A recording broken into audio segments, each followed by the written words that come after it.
everyone! Thank you for visiting my channel. So, ayan, after quite some time, may bago na tayong video. Pasensya na, na-busy din kasi ako the past few months. If you're following me on my Facebook, ayun, nag-post ako ng update na I enlisted kasi sa Philippine Navy.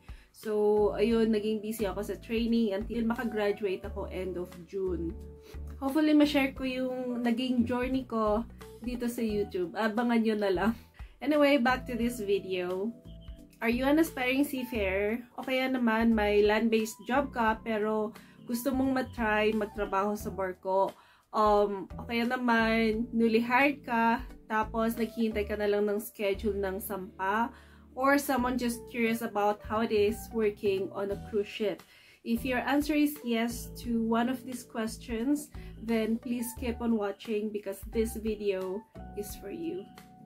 I will share important things you should know before working on cruise ships. Ito yung information na I think relevant para sa mga nag-uumpisa pa lang ang career at sea. Mga bagay na I think makakatulong siya para ma-lessen yung culture shock at saka makatulong sa pag-adjust ng mga new hires. Personally, sana nalaman ko tong mga to bago ako nag-umpisa na magtrabaho sa barko. Anyway, I am sharing this based on my experiences as a seafarer for almost a decade at sana makatulong sa mga first-timers. Alright, so number 1, working hours. Ilang oras ba tayo nagtatrabaho sa barko? So, yung typical contract, 10 to 11 hours. Sa ating mga Filipino, 10 hours yung contract ng mga nasa nautical and technical department. Yan yung mga engineers, mga navigation officers, plumbers, carpenters, machinists, upholsterers, at marami pang iba. Sa amin, sa hotel department, yan yung guest services, housekeeping, entertainment, food and beverage, ganyan. 11 hours ang contract namin.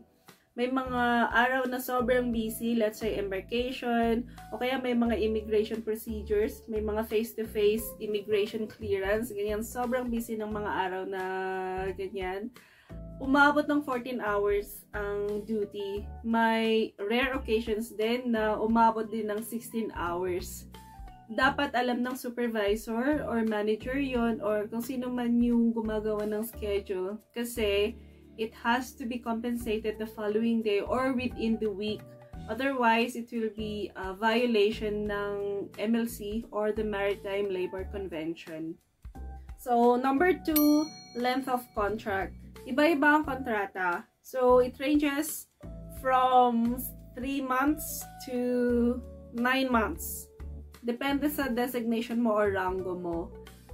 Iba-iba din kasi ang status on board.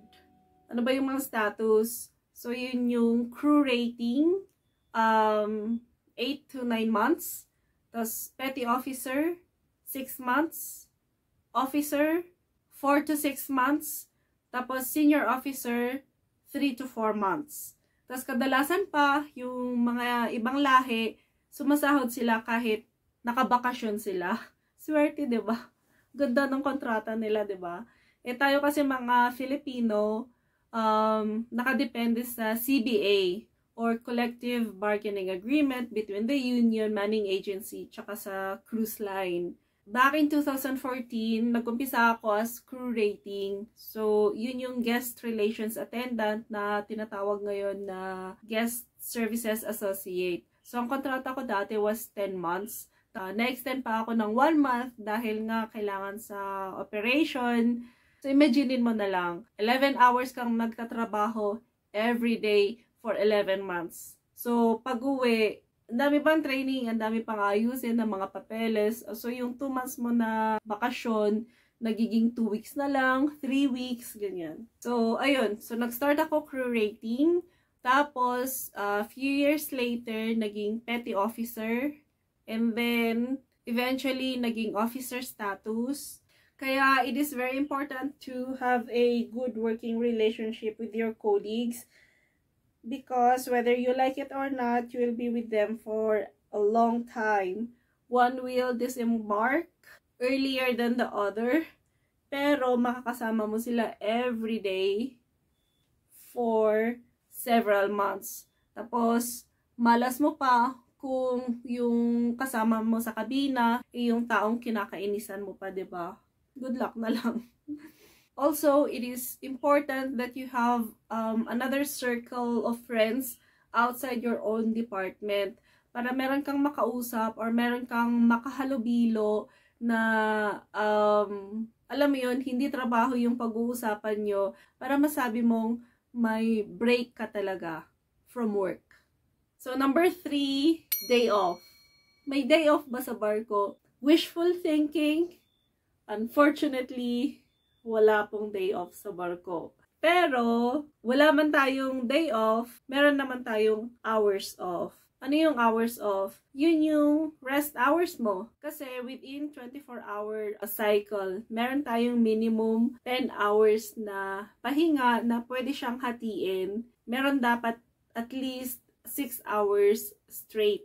So, although sa point number 1, yung contracted hours natin is 11 hours, may mga araw naman na hindi busy at minsan nag-work tayo ng 9 hours lang. On rare occasions, may mga managers na nagbibigay ng day off as a performance reward. And so, number 4, time changes. Nababago ang oras sa barko depending on the itinerary. Kasi of course, we sail from one place to another, one country to another with different time zones. May times na we gain 1 hour or lose 1 hour a day para maging parehas yung oras dun sa destination. For example, 7-day Alaska voyage, kung saan you are sailing from Vancouver, Canada to Alaska.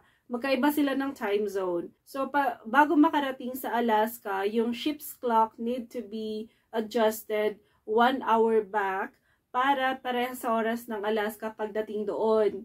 Tapos, on the way back, the ship's clock will be adjusted 1 hour forward para same time pagbalik sa Vancouver.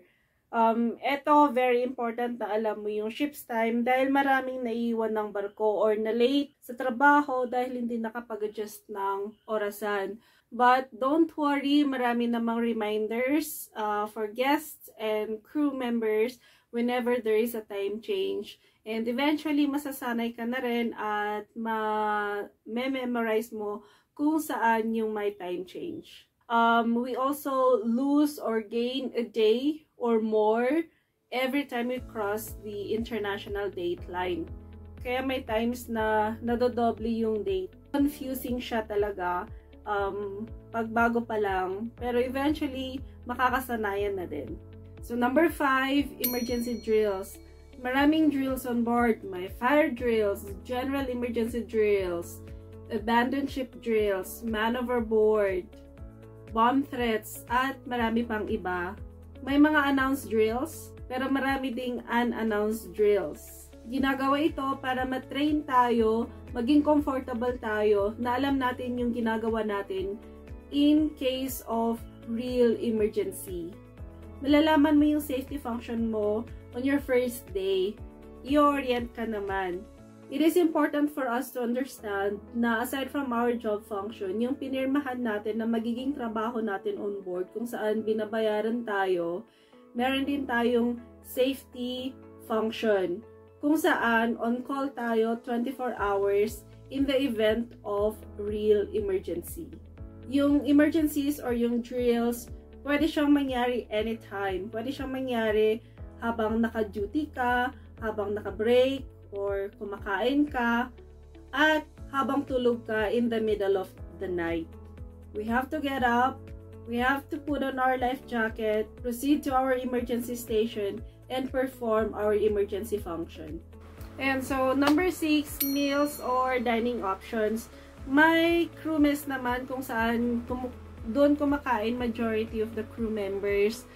May ibang officers na may privilege to order via room service at may mga certain positions din na pwedeng kumain sa guest buffet restaurants for free. Sa barko, kailangan matibay yung sikmura mo kasi you will be eating almost the same menu for the entire duration of your contract. Kaya minsan hindi ka makapaghintay na makalabas para makakain ka ng ibang food. Yung pagkain kasi natin sa barko, kadalasan din frozen, tsaka processed food. Kasi minsan lang naman mag-load ng pagkain for the entire voyage, minsan lang. Unless it's a very long voyage na maglo-load ng provisions or ng food sa kalagitnaan ng biyahe. Swerte mo na lang kung may fresh produce or mga fresh meat. Pero syempre, para sa mga guests ang mga yon.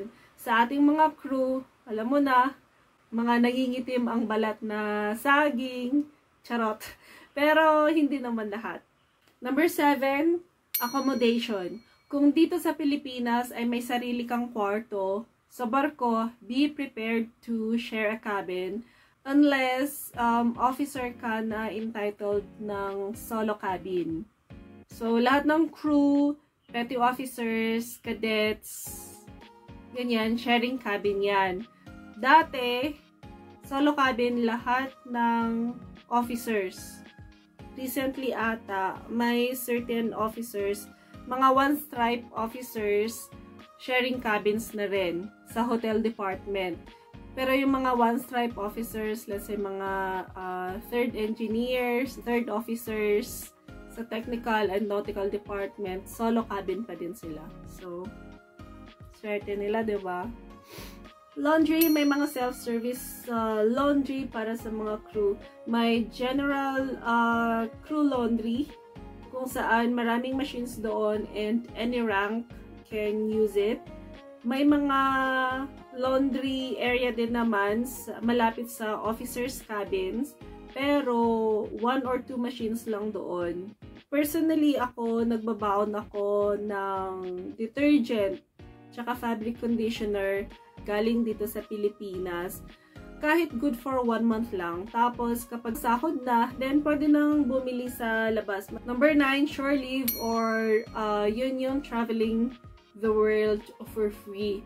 Like I said, sa point number 3, meron tayong hours off.